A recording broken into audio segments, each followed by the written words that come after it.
Okay, this isn't exploratory, it's snapshotty, which is to say it's a series of snapshots exploring ground crime from a green criminology point of view with an interest in neoliberalism and, of course, as we all have, an interest in measures and arrangements that might mitigate or prevent such damaging acts. And we'd all like to be optimistic, but there's a debate there. The contradiction that I'm interested in terms of neoliberal climate that we're in is that the pretense or claim according to neoliberalism is that the full cost of transactions must be borne by the involved parties. Clearly they are not. Many economic activities impose significant costs on the well-being of humans and ecosystems. Conventional economists call these externalities. And neoliberalism regards environmental harm as accidental, we've talked about that, unintentional and external, and economic growth justifies this. The necessity or desirability of harm is justifiable if it supports such growth. So that's the context. The planet is a resource, it's available to those who are capable of exploiting it. That's the story of human history. From the point of view of writers like Hayek, justice, which is another concern we have, shouldn't be concerned with the results of economic transactions, only whether the transactions themselves are fair. Harm against humans and the environment may therefore be a fair outcome of economic initiative. And that's work that's drawing on work that I've done with Vincenzo Ruggiero at Middlesex, and there's a book published about that. And that's the philosophy that underpins the rape of the wild and the pillaging of the planet. Green criminology, well, we know about, but I did want to just draw attention to one thing that Rhys Walters highlights in his discussion of green criminology, because it connects with the brown crime theme: contamination of drinking water, degradation of soil, pollution of air and land, exposing people to substantial health risks. By the way, the full PowerPoint I'll skim through, but if anybody wants it, just ask and very welcome to it. And of course, the concept we're exploring is Rob White's concept of brown crime, about urban life and pollution and so on. He also talks about green issues and white issues. And what I want to try and do is these snapshots, run through these snapshots of oil, dangerous mineral waste, radioactive waste, chemical warfare and legacies, asbestos, and something I think is really quite interesting in terms of the irony involved, demanufacturing and the hazards of the global recycling economy. I might not have time to get through all of that, but I'll just try and connect to a few things that have been said today already, particularly things that Judith has talked about and Angus has talked about. So the first one is oil crimes, which we might include here gas flares, oil spills, pollution, poverty and abuse of rights. Gas flares are the result of unwanted associated gas arising as the oil is pumped to the surface. It's been illegal in Nigeria since 1984. As Angus has pointed out, as we were talking earlier, countries like Nigeria and China do have really quite well elaborated anti-pollution laws. Therein lies the story, of course. There are missed deadlines to cease production of associated gas, but nonetheless new facilities and flares continue to be established. There are various NGOs in operation. This is environmental racism, says one activist, saying, what we are asking is that oil companies should have to meet the same standards in Nigeria that they do operating in their own countries. And that issue of subsidiarity again comes in. It's not what we in Washington or London or Amsterdam or wherever say, it's what the local company does, they're at fault. Flaring produces toxins in the atmosphere that rain into the swamps, creeks, forests, acidify the rain, pollute the soil and so on. And according to Howden, medical studies show these contribute to a diminished average life expectancy and a high infant mortality rate. This is reminiscent of the narrative of neutralisation we heard in relation to Trafigura. Shell Global, don't know what relation they are to Shell Dutch or Nigeria, but anyway, say, of course we know this is going on, it's a problem, it's a waste of a valuable resource and produces carbon dioxide, so of course we're trying to do something about this. It can also cause disturbance. This I think is corporate understatement to local communities that have grown up around the flares. So we're trying to do something about this. It's a technical problem, we're working on it, and we'll get there eventually, so bear with us. But they've been doing that for a long time. A few years ago, the UN Environment Programme 2011 exposed over 50 years of pollution as a result of oil production in Ogoniland. And the Nigerian government has not followed its own laws and requirements. That's a case of what we call secondary green crimes or harms. I'm not sure what the rate of pollution is, but what I saw as a claim or data was that the Niger Delta suffers more pollution each year than the Gulf of Mexico. You had a slightly different one, but it'd be interesting to look into that one. Oil companies have been exploiting Nigeria's weak regulatory system for too long, says Amnesty International. And of course, military and private armies are involved in protecting this status quo. And that's a very famous image that you'll see summing up the situation in Nigeria and other African oil-producing countries. Toxic tragedies, if we move on, are commonplace, but they're, as Judith was talking about, difficult to prosecute due to problems drawing together evidence that ties commercial operations to specific illegal offences, cases of corruption and strong industry profit at all costs motivations. And we're often drawing attention to this kind of case in the developing world, but it also happens elsewhere. In the UK, for example, there's a town called Corby in Northamptonshire, which from the 1940s onwards had a huge, massive steelworks. Over the 46-year operational life of the steelworks, it's produced nickel, chromium, zinc, arsenic, boron and cadmium going into the atmosphere and as byproducts and into the land. At the end of the site, when British Steel closed in 1980, the local authority had a problem on its hands. They proceeded to try and clean up the site, and this is from a journalist's account from The Guardian, I think, saying they proceeded to do this at the back of open lorries, sludge spilling into the public roads of the town, with all local remembering the smell and the metallic taste of it, and how, if you drove behind one of the lorries, your car always ended up covered in a light film. This ended up in the High Court because of claims in relation to public health and also children born with deformities. So there was a challenge also from Corby Council about this. In the evidence heard, the waste that was being dumped was being handled in an unqualified and insufficiently experienced way. The waste management expert said he'd been appalled. Even at the time the land was being reclaimed, an auditor said it was naive, cavalier and incompetent. And after a 10-year battle, the judge ruled that Corby Council had indeed been negligent and the dumping of toxic material may have caused birth defects in children. The lawyers acting for the families said this was the biggest child poisoning case since thalidomide. And eventually Corby Council accepted, reached a settlement. We were talking earlier about reaching settlements without accepting liability. My third case of things that we do to ourselves and the planet is radioactive waste.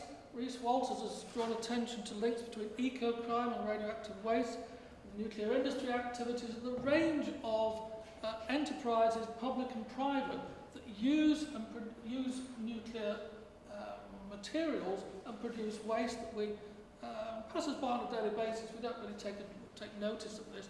It all produces waste that has to go somewhere. It can be recycled in various forms, and it can be exported legally or illegally.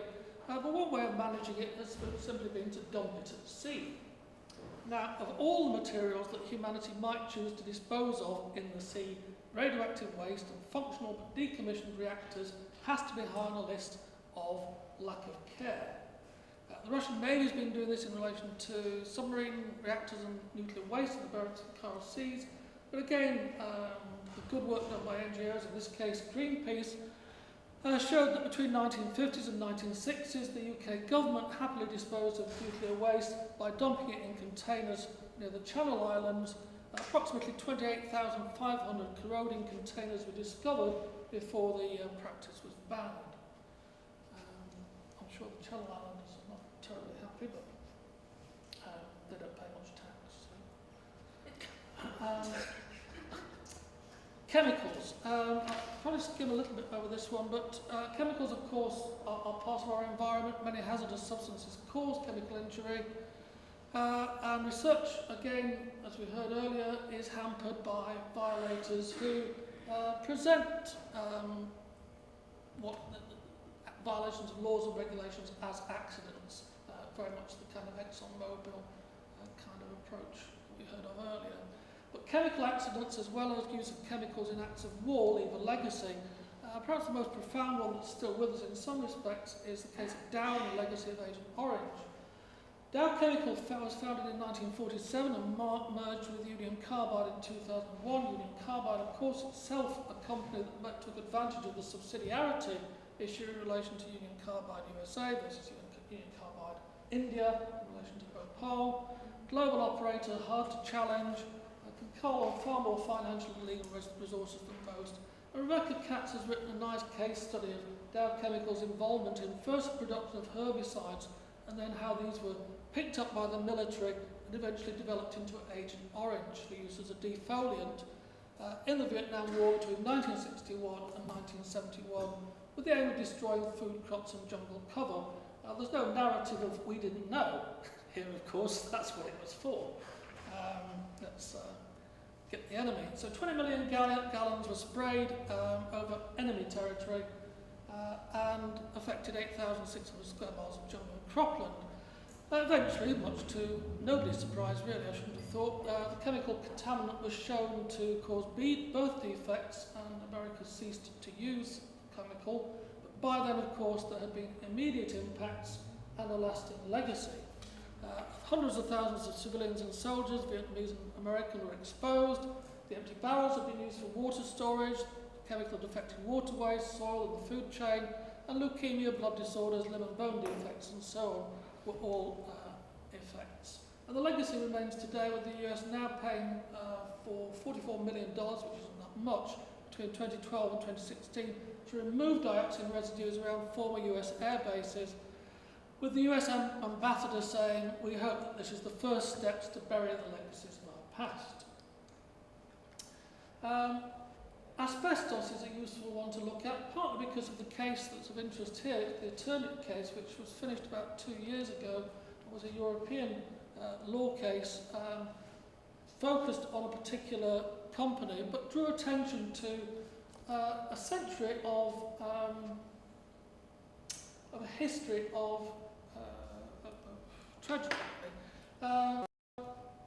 Asbestos from primary extraction and processing is potentially lethally harmful. It's damaging to communities as dust is distributed beyond production plants. It drifts into the surrounding environment, dust and fibres are inhaled, and it can settle on land and water. It wasn't new that we knew this was dangerous. The British factory, whatever it was called at the time, the Factory and Workshop Inspectorate in Britain as long ago as 1898 pointed out it was dangerous. But obviously the properties and the versatility of asbestos meant it was used for many years after in schools, hospitals, anywhere that you wanted to protect from fire and really didn't want to pay much attention to any warnings about it. In the 1990s, the European Environmental Agency estimated that through the 20th century, around 4 million people in Europe had died from asbestos-related diseases, many of those working in the industry, of course. And the use of asbestos was banned 1999, 101 years after observation of its dangerousness. And the Eternit case drew attention to this recently. Biggest factory in Europe since 1907, but throughout, this is the judgment from the court, I think, throughout the plant's production life, an enormous quantity of asbestos dust was dispersed into the atmosphere through factory chimneys that had no protective filter. The countryside communities and water supplies around the plants were contaminated. Within the plants, workers were given no protection and were never informed of the health risks.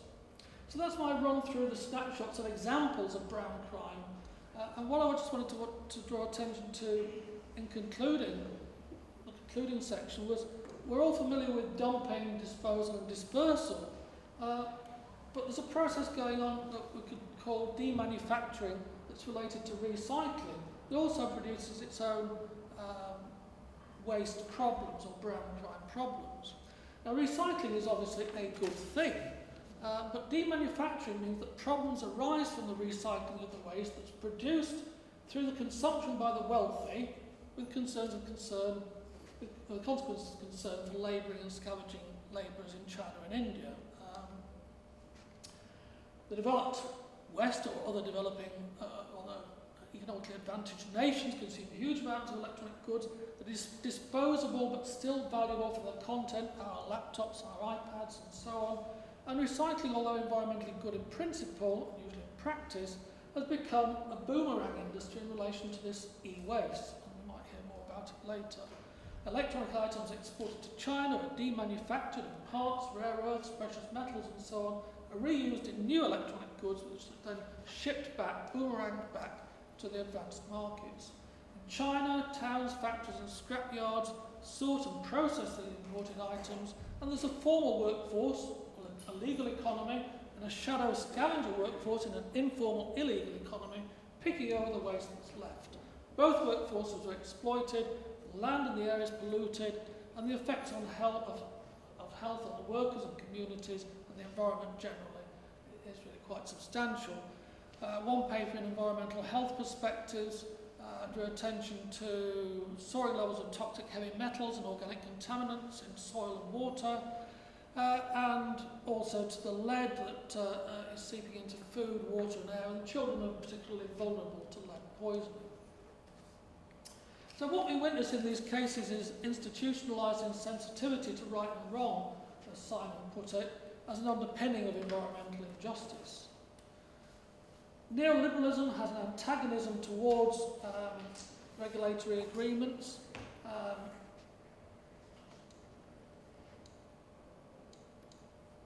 Although regulation, of course, does exist, and we've talked about the Basel Convention, Stockholm and EU law, but generally speaking, this is weak in implementation and impact, and states and corporations may simply ignore these. France, in case of the Clemenceau, Traffic Euro, and so on and so on, all illustrate this. There are suggestions. An international crime of ecocide has been proposed, which could be a powerful preventative measure, and that could be supported by the extension of environmental courts and the establishment of an international environmental court. Both Rhys Walters and Rob White have done some work recently on this, and I've done some work on ecocide with others. But we do face some significant challenges.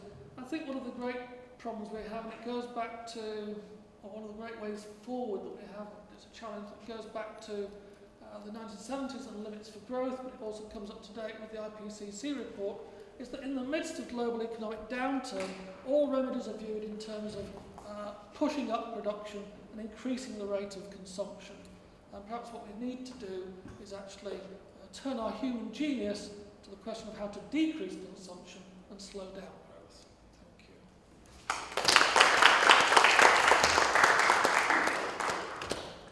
Nigel was bang on time, as if he'd rehearsed that. Oh, no. Excellent. Okay, open the floor for questions. If you could say who your question is for, that would be Joe. Yeah. Hi, I have a methodological question for you. How do you propose to collect your data to construct your social and organisational networks that you mentioned earlier, and what kinds of products to access that data?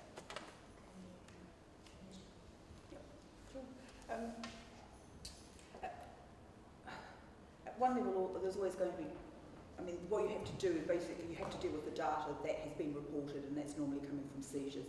So you can never be certain if what you're capturing is, what proportion that is of what's going on. So we're using reports to the Montreal Protocol Secretariat because member states are required to report all seizures. Now, they don't always do so, and the way in which the Montreal Protocol Secretariat actually makes that available is rather uneven, but there's that information available. The US EPA is actually very good also at providing reports on, particularly on cases that are prosecuted. So there's regular information there. And then there's the work that's coming through the big NGOs, particularly the Environmental Investigation Agency that does a lot of intelligence gathering and undercover work as well. There are always going to be gaps in this, which is why this is fundamentally a qualitative analysis rather than a quantitative analysis. But we are actually able to sort of to do some triangulation and some cross-checking of some of that information. We're obviously, my university through its ethics process won't let me interview people who are actually involved in criminal activity. But yes, I mean, when I'm back in Europe next year, I'm going to be talking to, I'll go to Paris, for example, and UNIT DTIE, talk to people like Ezra Clark, I've already been talking to a number of people in the NGO community, our own ozone action, the people in UNIT in Bangkok, for example, because the Asia Pacific is a real so-called hotspot for ODS smuggling, and I've been building up a working relationship with them over quite some years now, and they're quite helpful. Marika? I have a question for Michael Long. Was the original start of your study the big fire or disaster at Waco, the first house of land? At where? I'm sorry. You had a big fire at Waco, Oh yeah. in Texas. Was that the start for your study? No, not Was it necessarily. to do with buffer zones? Not necessarily. I think, I said that a student was working on it too, and she had some broad environmental justice interests. And like I said, a lot of the stuff has been, modeled quite extensively. The distance to harms, and that was one we looked through the literature, and that was one area, the power plants, where we found that there wasn't quite as much. So that's why we decided to do it, and went from there. And did it spark a sort of discussion of the buffer zones relating to other?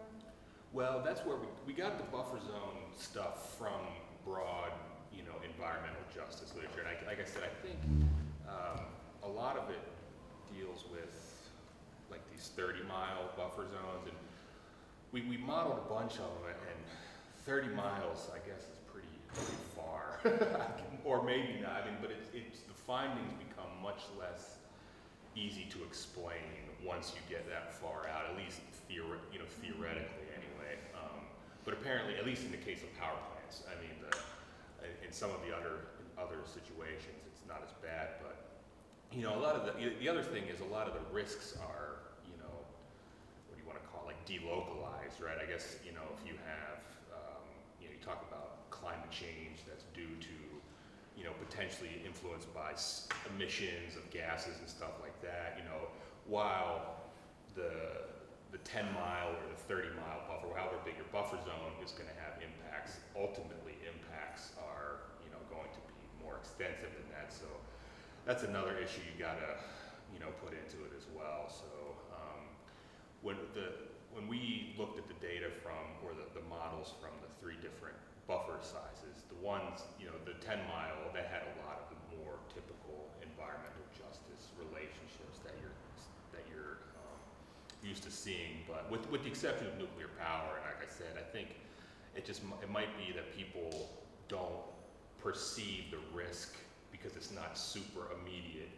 You don't smell you don't smell the coal being burned. You don't see the smoke in the skies and stuff like that. And so that's not dramatically affecting your daily life, or at least you don't think it is, until there's a huge nuclear accident. But that happens so infrequently that I think we just don't even think, or a lot of people don't even think about it. So.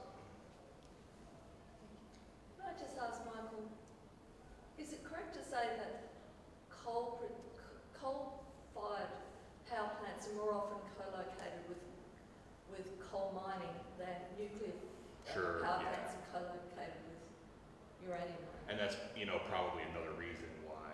So you didn't look at uranium I didn't. mining? No, I didn't look at the mines. No, but I'm almost certain you're correct, though. Yeah. So they would actually even appear on their face to be cleaner and Yeah, more exactly. safe. Yeah. than Question for Lorraine.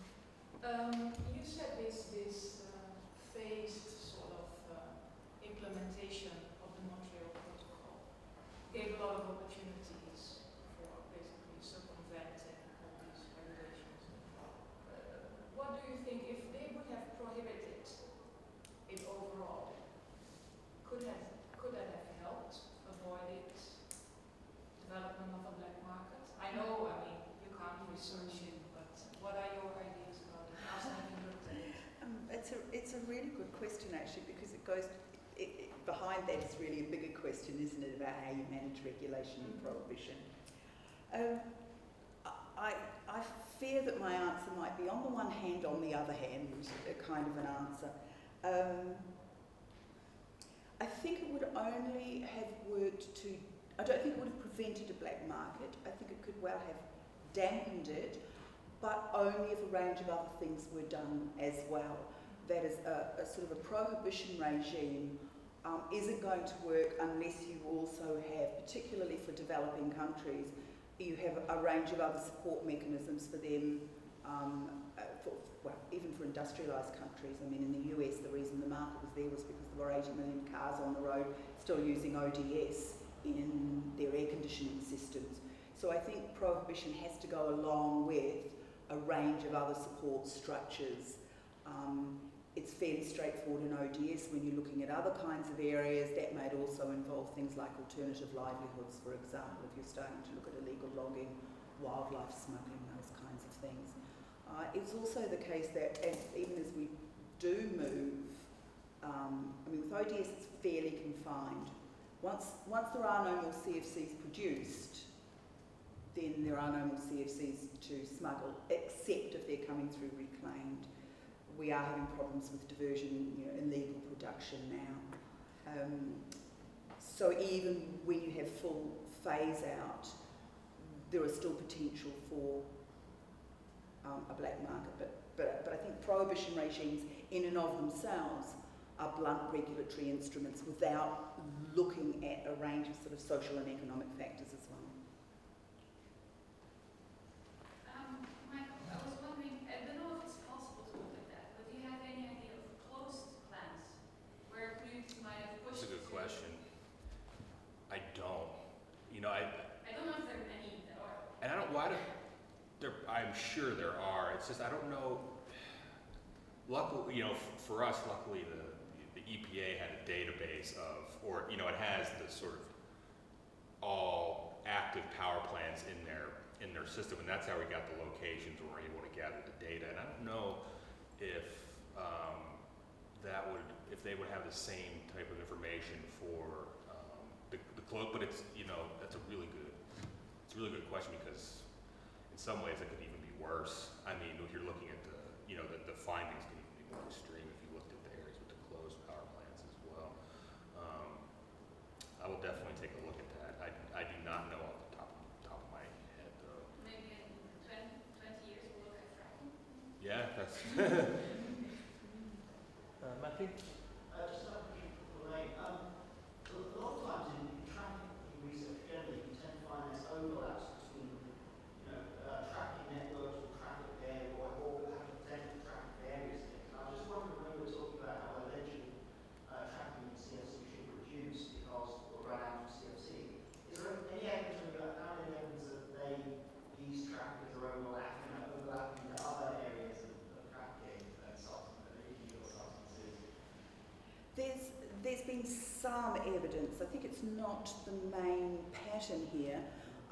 The tobacco boats that come from the Caribbean into the United States, for example, so-called because they were smuggling illegal tobacco, have also been used for ODS, for example. So you've got people who basically, they have a means of transportation, frankly, whatever, There has been, again in the United States, there's been some evidence of ODS, the ones that are used as feedstock, so as chemical feedstock, there's one case at least where those ODS have actually been sold on very knowingly to drug labs.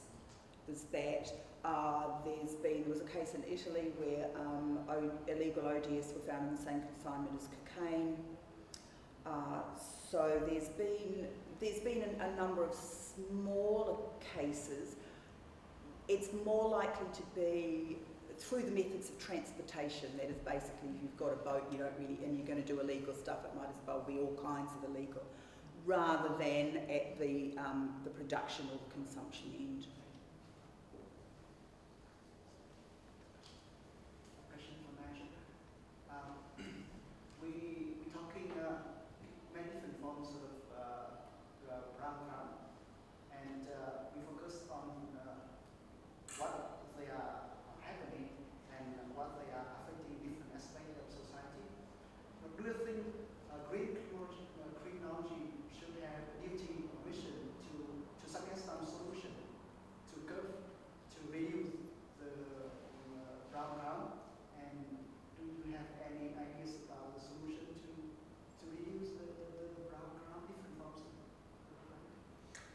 Well, I think forums like this are good for drawing attention to different methods that can be used at different levels. And one of the most important things is, we were talking earlier about the role of the United Nations and UNODC in this way.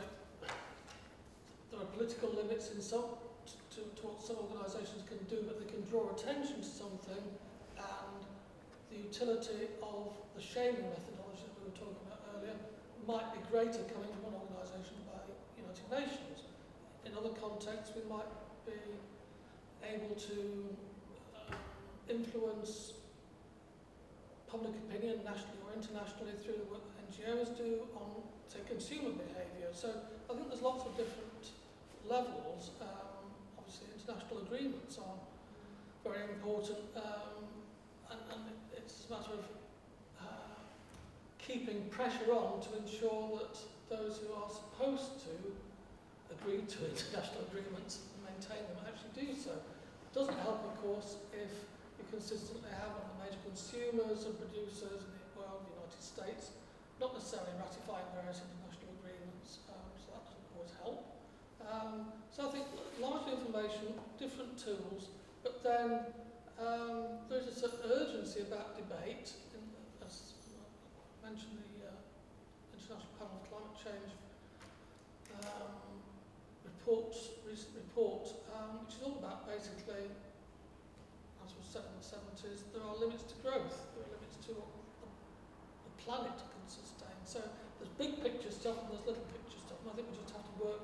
Green criminology is just a name for people interested in environmental matters, drawing attention to these issues, and we have to work at these different levels and in different contexts. So your work as well, in very different contexts, is very important. Can I just see if I can add something to that? I mean, in the transnational area that I'm working on, one of the challenges we face is that the multilateral environmental agreements, Basel Convention, Montreal Protocol, the CITES, the Convention on International Trade in Endangered Species, environmental management agreements. They're basically about managing legitimate trade through licensing and other kinds of provisions. They're not actually international crime conventions. And then on the other hand, you have the international crime conventions, particularly the UN Convention Against Transnational Organised Crime and the Corruption Convention. The TOC has in the preamble says, oh, this should be useful for dealing with resource crime, but doesn't actually do anything else on that at all. I was at the April meeting of the UN Commission on Crime Prevention and Criminal Justice, and there was a resolution passed there, finally at the last minute, about wildlife crime being considered, should be considered a serious crime. So that's one of the problems that you actually have when you start to look at things going across borders. But what's also happening in terms of different kinds of strategies is kind of what we call clustering. So the Montreal Protocol, the Rotterdam Convention and the Stockholm Convention, and I think Basel as well, but certainly the first three, now share a common secretariat. Okay. So there are memoranda of understanding. They're actually now starting to work together. There's, as you know, just about to be adopted a new convention on mercury. It'll be interesting to see what happens with the black market there. There's evidence already that, it's still used, for example, I just love this, in the dental industry. So watch out for dentists and black markets. So interesting to see there. In wildlife, you have what's now called IQUIC. Tanya's done some work on this, the International Consortium for Combating Wildlife Crime, which brings together CITES, Interpol, the World Bank, the World Customs Organisation and the United Nations Environment Programme. Actually, so international organisations working together to actually improve information exchange, training on enforcement, those kinds of things.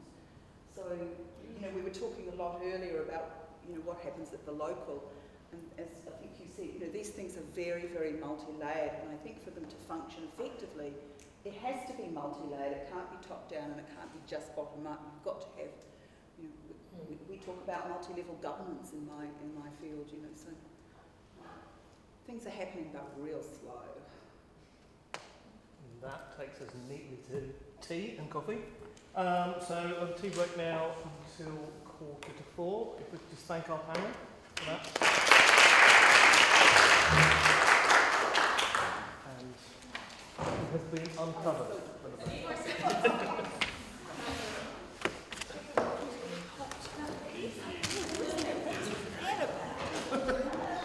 thought I was the only one. No, no, no.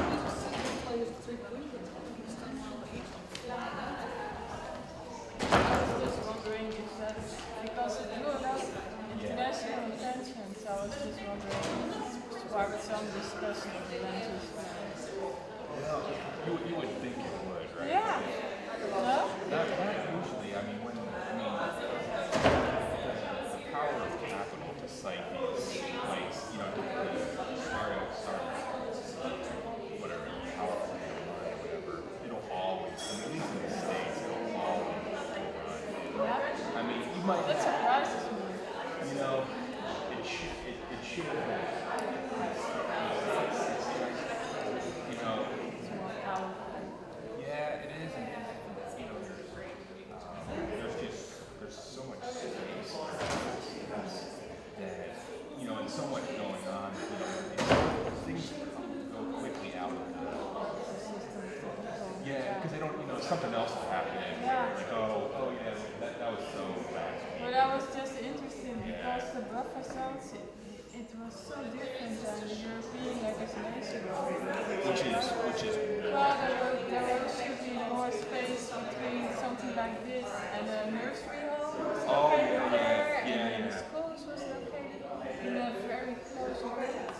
I don't know where that there's definitely no regulation of that stuff. So I mean, they may have, you know, it may vary by like counties or states or something like that, where how much regulation they're going to have of those things. But in usually, there's hardly any because the places that it winds up are just the places that are willing to take it and nobody's, you know, complaining about it. So, And then you get the results like this. Exactly. Because people poor. yeah, and it's, you know, like I said, one of the problems was my data was all at the same time. But either way it goes, it doesn't really, it sucks one way or the other because if you have the typical environmental justice argument where, you know, it's, well, the facilities decide to look in places where there's poor people and minorities and so forth, you know, that's bad. But it's also become a situation where a place will locate the site and people will move there because it's cheap. I mean, Or people have work yeah, in exactly. areas where there is no other source of income. Yeah, so, exactly. So, either way, they wind up, you know, the marginalized groups wind up living next to them, whether or not the site came first or not is almost at this point, not even that big of a deal because the results are the same. You wind up having, The environment controls that. exactly. I think, Exactly. Which, yeah, it's unfortunate, but we have, I mean, there's so many things, you know, the power plant is one of them, like Superfund sites, like I was saying, you know, the mines, and all this other stuff that happens everywhere, you know, at least, you know, in the States, you know, there's so much difference between, you know, where, because people, there's so many places to move, you know what I mean? There's so much, it's easy for people to relocate if they can. Yeah, in the European context, it would be sort of strange because we don't have that amount of space. Yeah. So it's interesting. I think that's another thing that contributes to it. Yeah. Just, you can move Don't like somewhere. it, just go somewhere else if you have the opportunity. But it's definitely a problem. The other thing is problematic. But people, you know, it sucks when people make, you know, actually the girl who did this with me just moved to another university.